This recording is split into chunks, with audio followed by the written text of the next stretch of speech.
Bonsoir, chers élèves de la terminale C, de la terminale A et de la terminale D de l'Institut Sacré-Cœur d'Ayamé.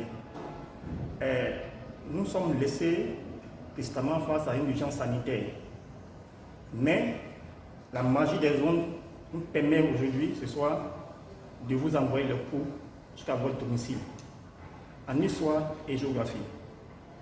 Ce soir, nous allons achever ou parachever la leçon en géographie au niveau du thème 3.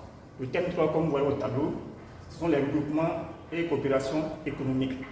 La première leçon, c'est la CEDEAO, une organisation régionale à caractère économique. Ok, voici le plan que vous voyez. Nous allons commencer par l'introduction, après le grand 1, le petit 1, le petit 2, le petit 3. Nous allons terminer par le grand 2 et le grand 3. Ce qu'on peut résumer à l'introduction, c'est qu'au lendemain de l'indépendance, les problèmes économiques ont obligé la plupart des pays africains, surtout de la sous-région ouest-africaine, à remettre en question leur politique au niveau du développement économique. C'est dans ce contexte-là que, en 1975, au Nigeria, va naître la CEDEAO. Quelles sont les circonstances de la naissance de la CEDEAO? La CEDEAO a des origines. D'abord, c'est le fruit d'une longue négociation et d'une volonté politique des États de l'Afrique de l'Ouest.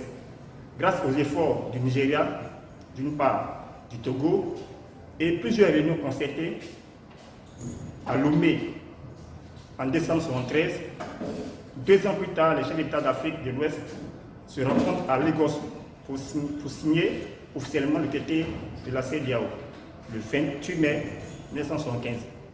À sa création, la CEDEAO comptait 16 États. Elle compte actuellement 15, la Mauritanie s'étant retirée. Ok. Quels sont les objectifs assignés à cette organisation? La CEDEAO vise le développement harmonieux et intégré de l'Afrique de l'Ouest. Elle vise également la promotion de la coopération et développement dans tous les États, enfin dans les domaines, notamment l'industrie, le transport, la télécommunication, énergie, agriculture, commerce, ressources naturelles. L'objectif principal de la CEDEAO est d'élever le niveau de vie de ces populations, de renforcer les relations entre les États membres et de contribuer au progrès ainsi qu'au développement du continent africain. La CEDEAO vise également à la création d'une monnaie commune, la suppression entre les États membres des obstacles à la libre circulation des biens, des personnes, afin d'éliminer les barrières douanières. Ok. La CEDEAO a 7 objectifs, mais elle se donne aussi des principes. Quels sont alors les principes de la CEDEAO? La CEDEAO vise plusieurs principes. On retient donc l'égalité et l'interdépendance des États membres, la non-ingérence entre les États membres, le règlement pacifique des différends et le respect de la promotion et la protection de la Charte africaine des droits de l'homme et des peuples. Également le maintien de la paix, de la sécurité et de la stabilité régionale par la promotion et le renforcement des relations de bon voisinage. Ok. Après les objectifs succincts énumérés et les principes, nous allons voir grosso modo comment la CEDEAO fonctionne. La CEDEAO a des organes principaux et puis des commissions techniques qui sont chargées d'appliquer sur le terrain les décisions souvent de la conférence. Donc, les organes principaux sont la conférence des chefs d'État et de gouvernement. Vous avez après le conseil des ministres. Vous avez la commission même de la CEDEAO, le parlement de la CEDEAO, le conseil économique et social de la CEDEAO, la cour de justice de la CEDEAO. Et au niveau du développement économique, nous avons des fonds de coopération et de développement. Ensuite, vous avez plusieurs commissions qui sont notamment la commission alimentaire et de la culture, l'alimentation de la culture, la commission des sciences de l'industrie, des technologies et de l'énergie, la commission de l'environnement et des ressources naturelles, la commission des transports et des télécommunications et du tourisme, la commission du commerce, des douanes, de la fiscalité, de la statistique, de la monnaie, des paiements et de l'immigration. Enfin, vous pouvez avoir aussi la commission des ressources humaines, de l'information, des affaires sociales et culturelles. Quels sont alors le bilan, si vous voulez, ou bien les œuvres et les limites de la CEDEAO? La CEDEAO, au niveau de ses atouts, c'est un grand marché de consommation potentielle. La CEDEAO dispose assez de ressources naturelles et humaines. Quand vous prenez par exemple les pays qui font face à l'océan Atlantique, c'est un atout au niveau de la pêche, c'est un atout au niveau de la mise en place des cultures commerciales, c'est un atout au niveau du développement de l'agriculture en général. La partie sahélienne, c'est un atout également au niveau du développement des ressources pastorales. Donc la CEDEAO dispose assez de ressources. En plus, elle fait plus de 20 millions d'habitants. Donc c'est un potentiel humain qui est à la disposition de l'espace CEDEAO. Au plan géographique et stratégique, les pays de la CEDEAO sont généralement bien localisés, comme je venais tantôt de vous dire. Donc ce sont des atouts. Il y a l'énergie, il y a la mine. Au niveau des ressources minières, vous avez par exemple le bauxite, le cuivre, l'or, le diamant, le pétrole, le gaz naturel, qui sont des ressources énergétiques, etc.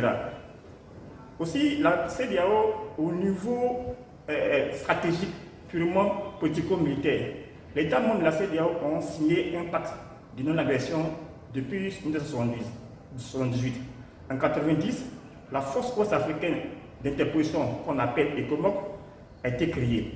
Elle est intervenue dans plusieurs conflits, dont celui du Libéria, notamment même de la Côte d'Ivoire par les négociations, de la Sierra Leone, etc.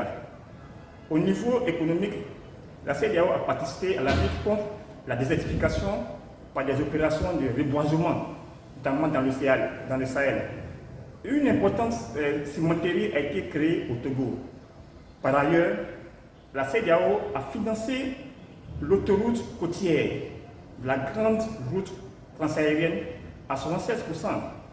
Elle a aussi participé au financement du réseau panafricain de télécommunications. Au niveau socio-économique, nous avons la signature d'un protocole d'accord en 1979 permettant la libre circulation des personnes, des biens, des marchandises, ainsi que le droit de résidence et d'établissement. La CEDEAO a enregistré des progrès importants en matière de circulation des personnes, des biens et des marchandises. Il y a aussi la construction de routes régionales, inter-États, du développement des liaisons de télécommunications entre les États et le maintien de la paix et de la sécurité régionale. On note par ailleurs l'institution d'un concours de beauté dénommé Miss CEDEAO. Ça, tout le monde l'a suivi très souvent sur les chaînes.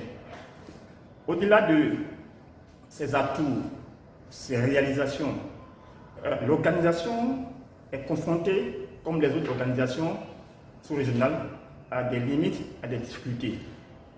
Quand vous prenez l'espace CEDEAO, nous parlons plusieurs langues. Il y a le français, il y a le groupe francophone, il y a le groupe lusophone, il y a le groupe anglophone. C'est un handicap, si vous voulez, pour la communication. En plus, l'espace dispose de plusieurs monnaies. Chaque pays, en dehors de l'espace UEMOA, a sa monnaie. Donc c'est un handicap pour les échanges socio-économiques. Voilà. Et par ailleurs, quand vous prenez également les différents pays de l'espace CEDEAO, on parle d'intégration économique régionale.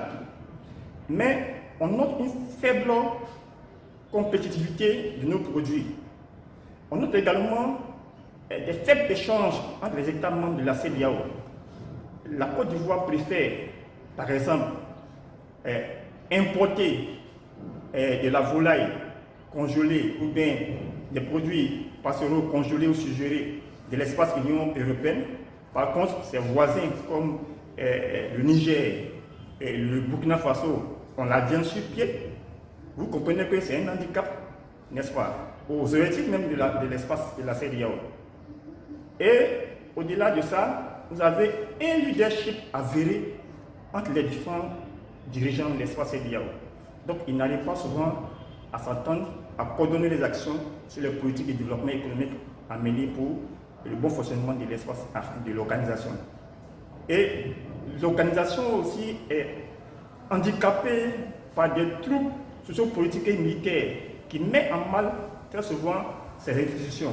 Donc voilà autant de problèmes auxquels la CEDEAO est confrontée. Est-ce que vous comprenez? Mais vous pouvez retenir que la CEDEAO représente une aubaine pour l'Afrique de l'Ouest, car elle présente des avantages évidents pour les États membres.